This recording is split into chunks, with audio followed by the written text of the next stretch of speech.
Just got to make sure I get connected with my sound guy here to make sure we can get sound here. But first of all, before I move on, I just want to say, give this a hand to Cam and Marie for that beautiful, beautiful music.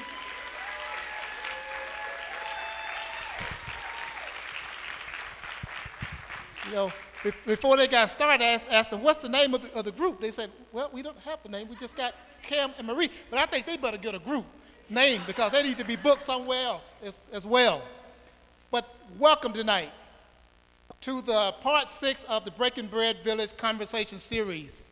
Tonight is the greater good, the big picture. So thank you all for coming out tonight. I'm Perry Holman, your MC. Some of you all have been here, this is part 6, and some of you all have been here since part 1 of this series, and we thank you very much for that. We're going to start out again with a panel that has been put together to bring you some good information. I just can't wait to hear from them. We will go about 45 minutes with the panel. Then after that, we will open it up for a question and answer for the audience. So you have some work to do as well. We want to hear your questions, and this panelist is waiting to hear and answer your questions. And then we'll wrap up, and that'll take us about a couple of hours. So with that, you'll probably be wondering, what is this Breaking Bread Village is all about? And I can't believe that, we've been doing this now for a while. And we thank you so much for your support. But I think I'm going to let a video run now where the host, Erin Patrice, is going to tell you a little bit more about the Breaking Bread Village. Hey, it's Erin Patrice, and I'm first of all very happy, extremely grateful, and thankful that you chose to share space with me, with us today. I want to share a few things with you before we get started. Many people have asked me why I titled this series Including You. And my answer is and will always be that as we aim and strive to grow understanding, peace, empathy, connectivity across the globe, across the nation, within our neighborhoods and communities, and even within ourselves, it includes all of us, even you. Because what happens is oftentimes we look outward for people to change and be different and grow, but that includes us as well. We have to understand that we don't live in a silo. We cannot only listen to these echo chambers that surround us. There is a whole community, a whole world that flows around us. And for us to be able to understand those walks better, we have to look within and we have to also reach out. So all of this growing, all of this learning, all of this loving and connectivity includes all of us. And that is also including you.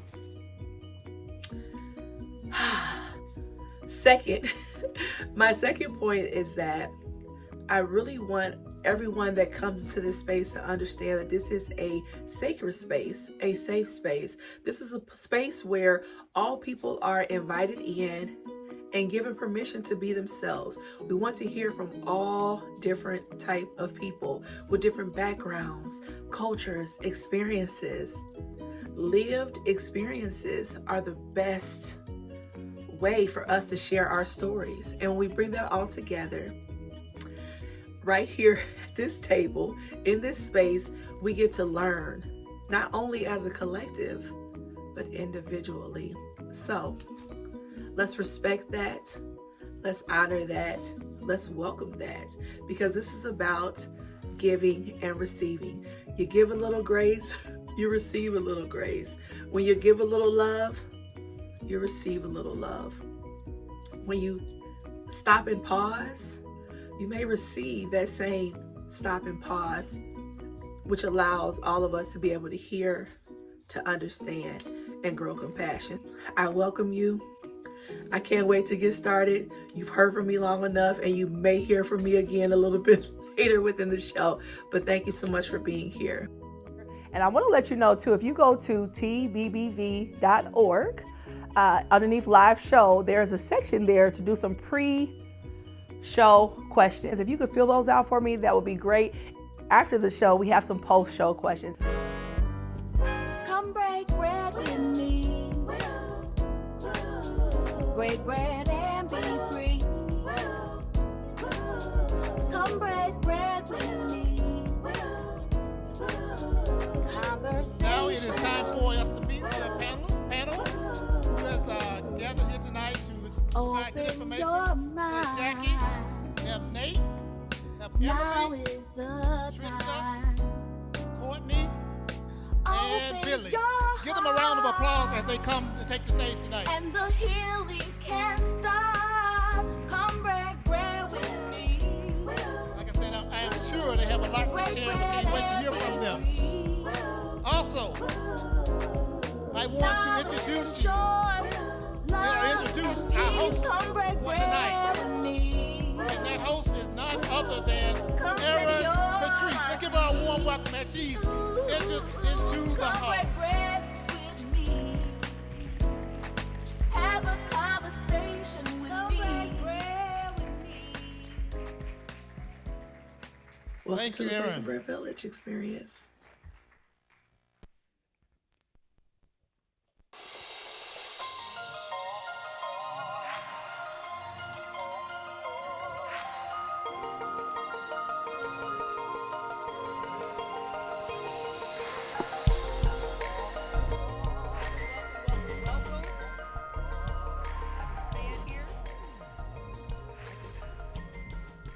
Well, thank you all for being here.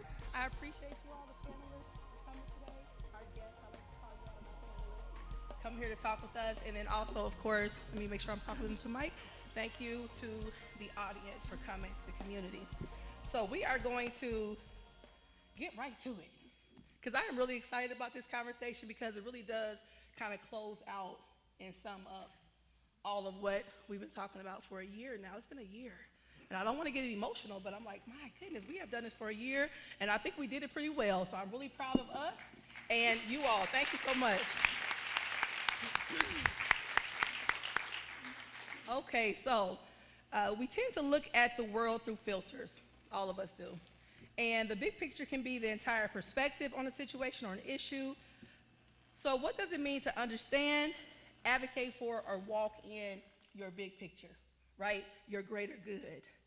All the things that we do as humans lead up to something, right? We're doing it for a reason. So that's what we're going to talk about today, the greater good and the big picture. So I'm going to get right to the questions. What does the greater good or collective good mean to you? What does that mean to you when we say the greater good? People always say, I'm doing this for the greater good, right? What does that mean to you? Anybody can go. Go ahead, Nate. For the benefit of the many rather than the few, I'd say. Yep. Emily? Yeah, I think it's all about making compromises that not only impact yourself, but also impact those around you. Yes, thank you. What does the greater good mean to you? It's very important for us to understand that everyone, regardless of your racial background, are important in life. Trisha? Yeah, I agree. It's more than just me. It's more than just we. It's all about us. Absolutely. Yeah. You know, some people use that also when they do things a little bit or unorthodox or maybe like kind of not right? It's a little bit of feedback here. I don't know why. It's what? Oh, a little beetle. I'll get him. We'll let him live back here for a little bit and hopefully he'll make it out. Sorry about that. You know, sometimes people use that when they do things that are morally not right, what some people consider morally not right? And that's also very subjective. So what are some examples of times where people say, well, I'm doing this for the greater good, but it may conflict with your morals or thought processes personally?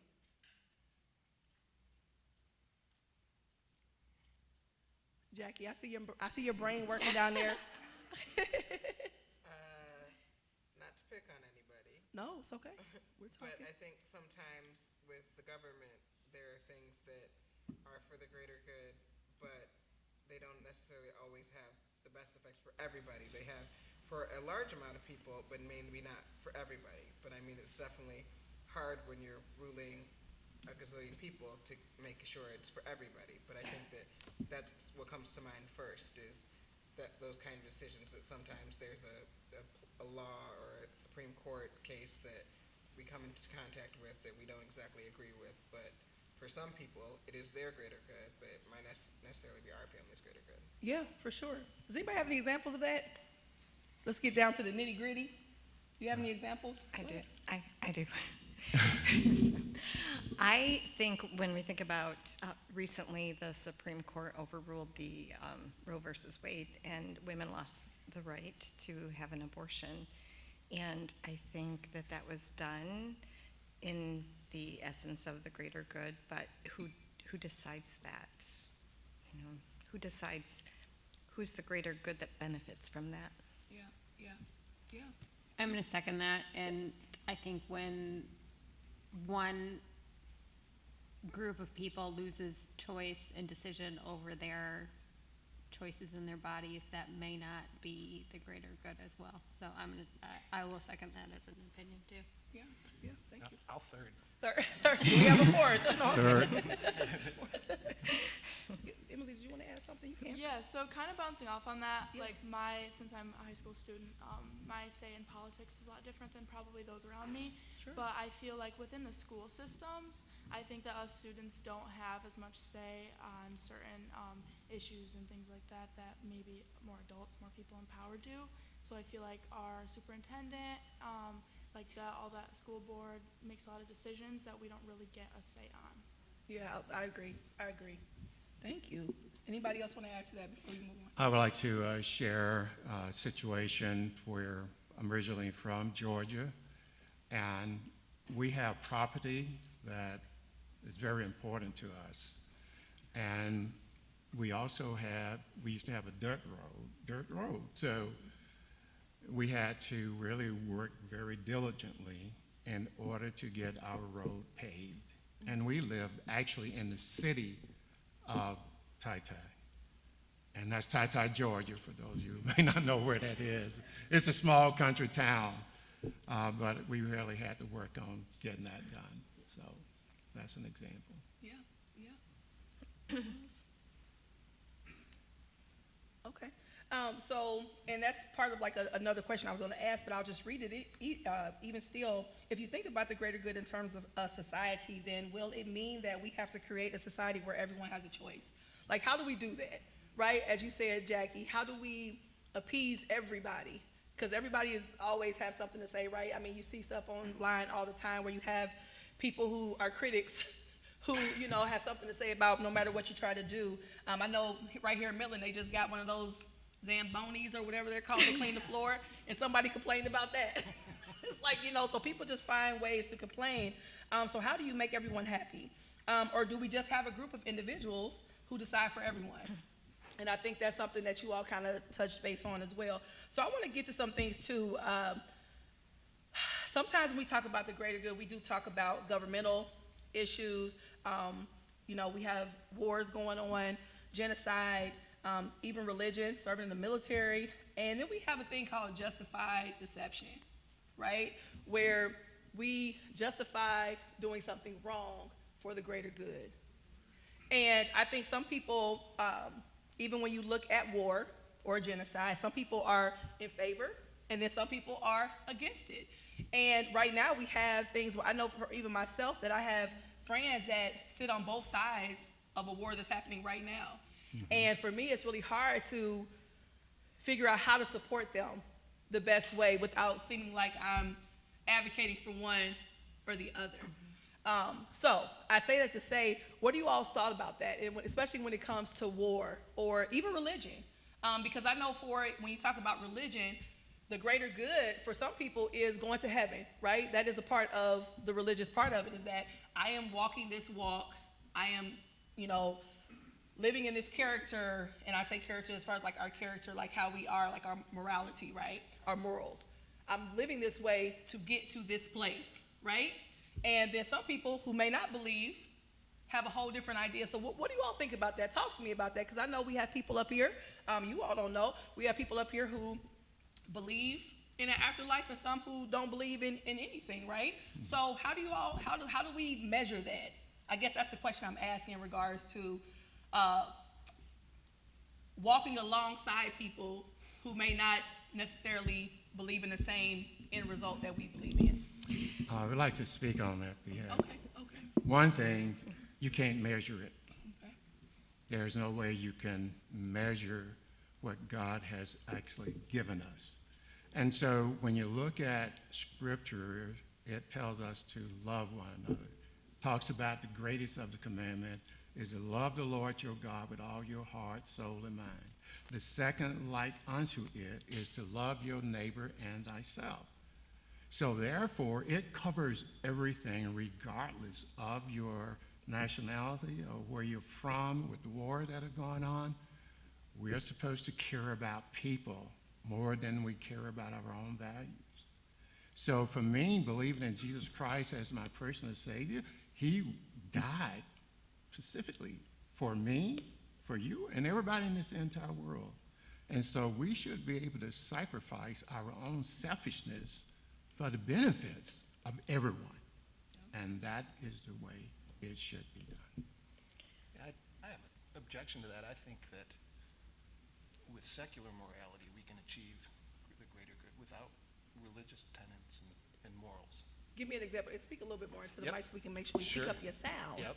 So like secular humanism, for example, I'm a secular humanist, and I would say that, we can achieve these things like Billy was talking about, that, the greater good, being empathetic towards others, just treating each other good. I think we can get all those things without any religious, any ancient texts, any religion. I think we are all capable of that. I don't think, a religion is at all needed. Thank you. Right, Trisha, you want to go? I think, sure. I think when I start thinking about the religious piece of it or the cultural piece of it, we have morals, we have ethics that we follow, and those come to us through our culture and through our families and through religion, our community, right? We're raised up into this space of having those cultures, and then we have deep-rooted values that are our own personal strengths and our core beliefs, and we connect those values to those cultures. So the cultures are what's being brought in from the outside, and the values are, what you have on the inside, and just trying to connect those a little bit. So while it should be love your neighbor, it's not always that way. And why isn't it that way? Because we are innately selfish people. It's just the way we are by nature. Not that, I like to admit that. I don't like to admit that I'm selfish. Would I throw myself in front of a bus for my daughter? Absolutely, and everybody here knows that. Would I do it for a complete stranger? Probably not. I would be dialing 911, right, to do what I could, but, my selfishness in trying to save my daughter is why I'm doing something, right? So I think about that with us being selfish people. There's always going to be some sort of a what's in it for me reward. Not that, again, we want to admit that, but we naturally will gravitate towards something that we benefit from. Yeah, no, I appreciate your transparency with that. Yeah. Thank you. Well said. Courtney? Yeah, Courtney? Oh, I think he had one more comment. He just said Will said. Oh, okay. I have one comment and a question. So I don't subscribe to any one specific religion, though I consider myself a very spiritual person. But as he was speaking about, from the just 10 Commandments standpoint, that's a pretty basic way to live for the spiritual or for the greater good, regardless of your religion. So that's something I subscribe to, regardless of the fact of if our religions agree or don't agree or whatever. I think I think the 10 Commandments are pretty basic. don't Greater kill people if you don't- good, yeah. right? Good thing to live by. And killing then, two, what is a secular humanist? I I love I your don't. curiosity. Yeah, Yeah. Absolutely. Yeah. So secularism is just not involving religion Okay. in anything, state, schools. And humanism is a moral system, basically puts humans, us other people, over superstition, dogma, things like that. Okay. That basically humans are more important. We are here to solve our own problems, and we don't have assistance from an external supernatural source. Okay. I didn't know. Yeah, so no, I appreciate wanted the to question. ask for everyone Somebody else out That's there why has I a brought it question up. too, so, That's right? why I brought it up. I don't think many do know what it is, and I'd Yeah. like to educate some Yeah. folks. Absolutely. Thank you, thank you. Did you want to add something, Jackie? Yeah,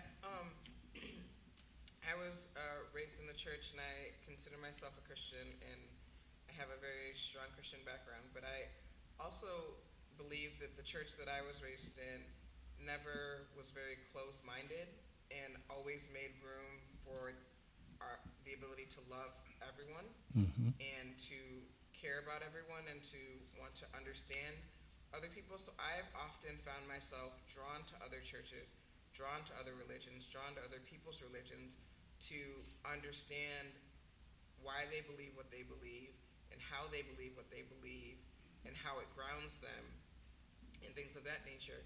Because I think it gives me a stronger understanding and grounding in my own faith.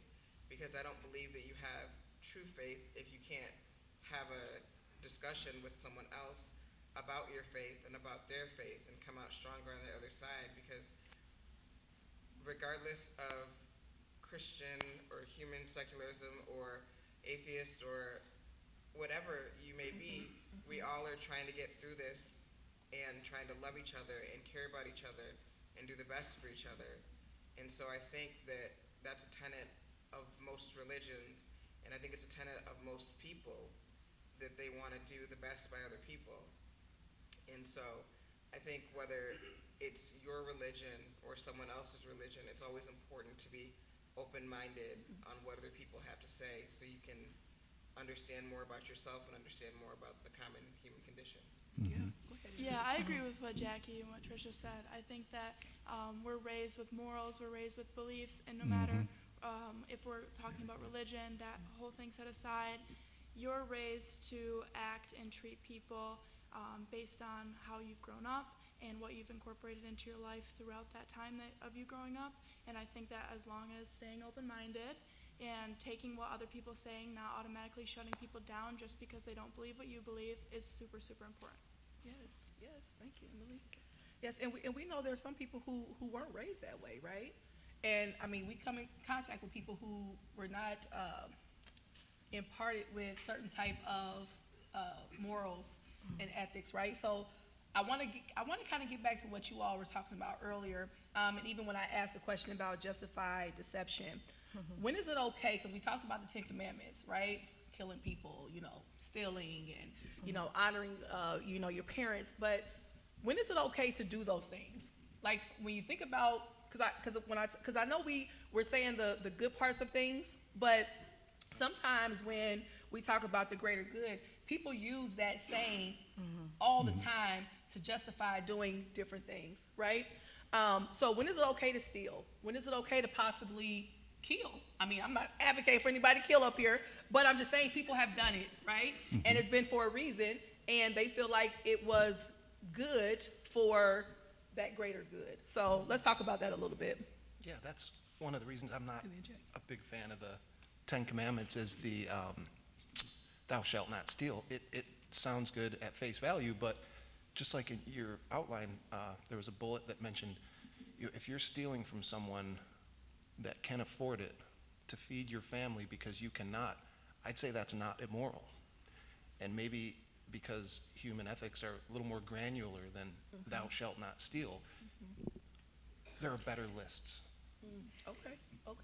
Jackie, and then I'm going to say something to that, Nate. Go ahead, Jackie. I think the biggest, and forgive me because I'm a Law and Order fan. I am too, so. But I think that what comes to mind the easiest is like when watch the police shows. Obviously, I'm not a policeman. I don't know how it really looks behind the scenes. But, you know, if, you know, there's a person in a school trying to hurt somebody, you know, and the policemen go in there and end that person's life, that is for the greater good of all those children in that school and the parents and the community and the things like that. So I don't believe in killing, but in that circumstance, I do believe that the police had to do what they had to do to save the rest of the people. And, you know, so I think that we have, as a society, defined where there are certain times where it is okay to assess the situation and make a decision. And the reason I started with police is because I don't think necessarily everybody should be out here just making decisions to run into schools and shoot people. Like, it's not a good Please don't idea. do- I am yes. not advocating that. But, you know, I think that there are people who train themselves just like there are social workers who train to go inside of homes to help people and help families. There are people who train in their jobs to make these decisions, and they have a little bit more than the rest of us going day to day trying to make those decisions. Yeah, I agree. Yeah, go ahead. I will add that I agree with everything she said. And one of the things that I thought about when you sent the pre-questions was the movie John Q. And it was like early 2000s, Denzel Washington were his son. And so, I mean, if you haven't seen it, spoiler alert, sorry, this came out in 2002, or, whatever, but maybe catch up. But he essentially takes hostages in a hospital so his son can get a $250,000 heart surgery. And while that seems wrong on the surface, the context and the context of that situation brings you through all of the things that they went through as a family and the injustices that they received in the insurance system and him getting his job cut for a corporation and pay and stuff like that, and then the doctor getting kickbacks for, they could have caught whatever happened earlier, but the doctor was rewarded for profitability and things like that. And it takes you through that man's life in the context of how he got there. Yeah. And you don't, I remember watching, that specifically came to mind when you brought this question up of like, you end up rooting for him in that situation. Yeah. And while he's holding hostages and doctors in a hospital or whatever, but like you understand the context. Yeah. So I always hopefully approach people in situations where there is a gray area of context, and how did they get there with empathy? Yeah. Empathy is huge when thinking about the greater good. Yeah. It just is. I mean, you have to have empathy to be able to see that and understand that. So I agree. Yeah. So I have a story I'm going to share very quickly, and I'm a pretty transparent person. Like, you know, my life is my life, and my children were super young. We literally did not know some days what we were going to eat. Like, literally. It was days where it was like, are we eating today? Well, they didn't know because they were kids, so they just, you know, when food came, it came. But I knew as a parent. And I remember that was back when you could write, you know, everybody took checks, right? And I remember thinking that I had tried all the different avenues of getting help. And, you know, sometimes you'll go to some of the food banks and they have, like, old boxes of mashed potato something flakes that look like it's been sitting in somebody's, yes, for a very long time. And, you know, you get the cans that's rusted and you don't know even if what's still in there is good, right? And so I tried all the avenues, and I remember I was so desperate. I was crying and just like, what do I do? How do I feed my children? Like, I literally brought them into this world and can't feed them. And I remember that I went to Meijer, I'll never forget it, and I had checks. I wrote a check that I knew I did not have money for in the bank. I knew it. And I wrote that check, and I got those groceries for my kids to feed them. I'm getting emotional. But I remember thinking back, even now, that how can I judge somebody? Was it right? No, of course not. That was stealing. That was literally stealing from a multi-billion-dollar company. But that's a whole other thing. That does not justify deception. But but I did. I wrote that check for, I think it was $200-something. And I remember my kids being so excited to have their favorite cereal, right? And that brought me joy. Was it terrible? Probably so. Did I feel good in the moment? I sure did, because I could sleep. I was not able to sleep because I couldn't feed my kids. Now again, I don't advocate for anybody to do that. And I remember when they called me about the check, and I told them, I said, I don't have the money. Don't know how I'm gonna get the money, but my kids are fed. And so I think about that. Anybody knows me, I cry all the time, so sorry. But I think about that when I work with, families and people that don't have, and then when you work with people who do have and they don't understand, well, why don't they just go? It's like, okay, sometimes it's just not that easy, right?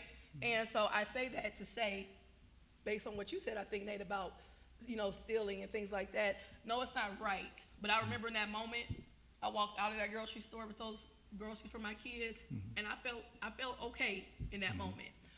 So that is my story about justified deception. I want to share something I don't with believe you that was as immoral. well. Sorry, Billy. I don't believe that was immoral, what you did. Yeah. So when my wife and I first got married, we were in college. Yeah.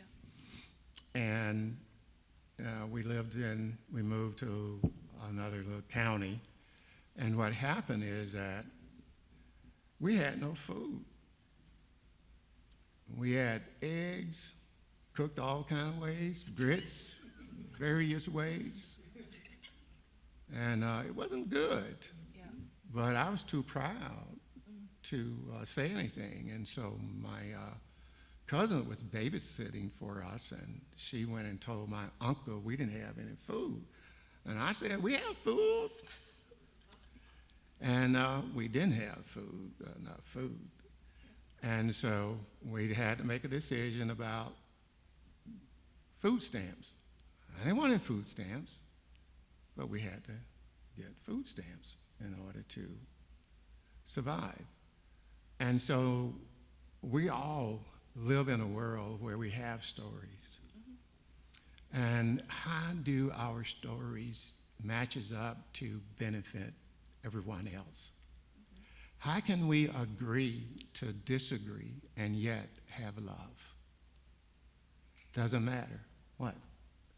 Love is the foundation by which we all give to our children. We pass that on to them to let them know how they should respect others and how to love others.